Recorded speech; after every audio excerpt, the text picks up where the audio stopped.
Zejnullah Goshi po hyn për herë të parë në objektin e kryeprokurorit të shtetit si njeriu kryesor udhëheqës i institucionit.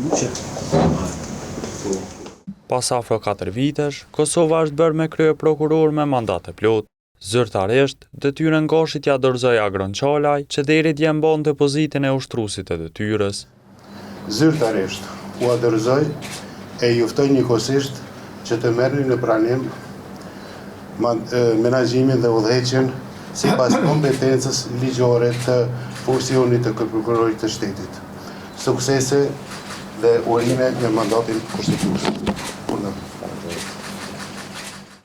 Me ta pranuar detyrën, Goshi ishte i shkurt në deklarimin e tij.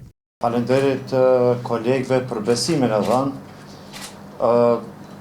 Unë do të jem kryeprokuror i të gjithëve dhe së bashku të gjithë do të punojmë në forcimin e sundimit të ligjit. Goshi nuk pranoi asnjë pyetje nga gazetarët e pranishëm në konferencë. Si e herave tjera në konferencat e radhës. Ju falenderoj shumë,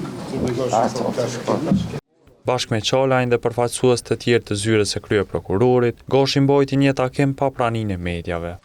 Gjatë ditës së djeshme, Zejnullah Goshi u dekretua për kryeprokuror nga ushtruesja e detyrës së presidentes Albulina Haxhiu.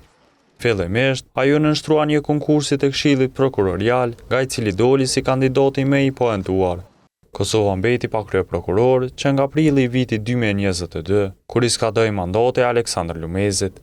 Nga ajo kohë, u zhvillua edhe një konkurs, mirë po ish presidentja Vjosa Osmani refuzoi ta dekretonte Blerim Yusufajin, i cili i shkoi si emër i propozuar nga Këshilli Prokurorial.